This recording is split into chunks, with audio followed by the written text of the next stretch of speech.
Pertama tujuannya silaturahim, ya. Pertama silaturahim.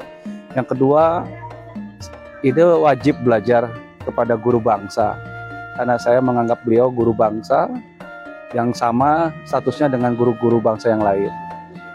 Lalu karena kelingsiran ketuaannya beliau masih hidup luar biasa sampai detik ini, kita generasi muda tuh harusnya belajar sama beliau lebih banyak. Yang ketiga, ada wujud di sini. Di sini tidak ada perbedaan. Perbedaan agama tidak dikenal di sini.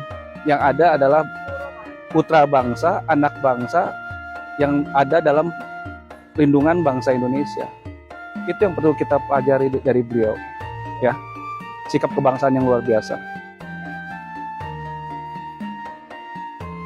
Ide mengenal pesantren Sidikiyah mungkin baru 5 bulan ini, karena kedatangan teman-teman dari kelompok teman-teman organisasi, ya, itu dari PJTA Indonesia datang ke tempat Ide, dan waktu itu juga Ide sudah terlibat dengan kegiatan PJTA. Ternyata waktu di Mandala ada Mandala di Nusa Dua. Betul. Nah, ternyata teman-teman juga yang mengundang Ide untuk bergabung di tempat itu.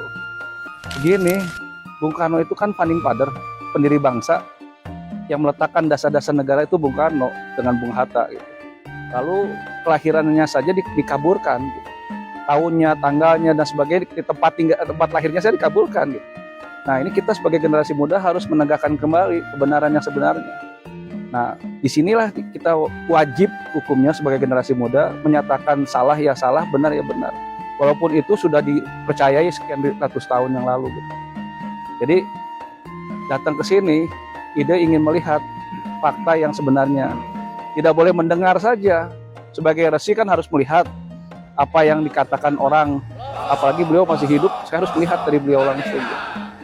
Seperti awal, Ide sudah menduga beliau orang yang bijak, beliau orang yang sangat, maaf sekali lagi, jenaka malah, ya. Tidak ada serem-seremnya sama sekali. Bahkan tidak ada jaim sama sekali, gitu. Beliau seorang petinggi, beliau seorang punya wawasan yang luas, tapi masih menerima ide.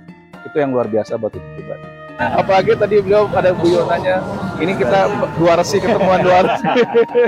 Itu yang membuat ide sekali merasa diterima oleh beliau. Gini, bangsa kita ini bangsa yang Bhinneka Tunggal Ika. Di bawah Garuda Pancasila yang tadi masuk ke sini ada Bhinneka Tunggal Ika. Berbeda-beda tetapi satu jua.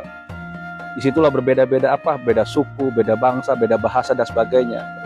Indonesia itu kaya raya, terdiri dari 17.000 pulau di Indonesia nih. Pasti berbeda-beda bahasanya, berbeda-beda orang yang tinggal di pulaunya, dan sebagainya, adat istiadatnya berbeda-beda. Tetapi harus bersatu dalam naungan Republik Indonesia, ya. Bukan negara kesatuan nih, Republik Indonesia. Ya, jadi itu yang membuat Ide ingin datang ke sini.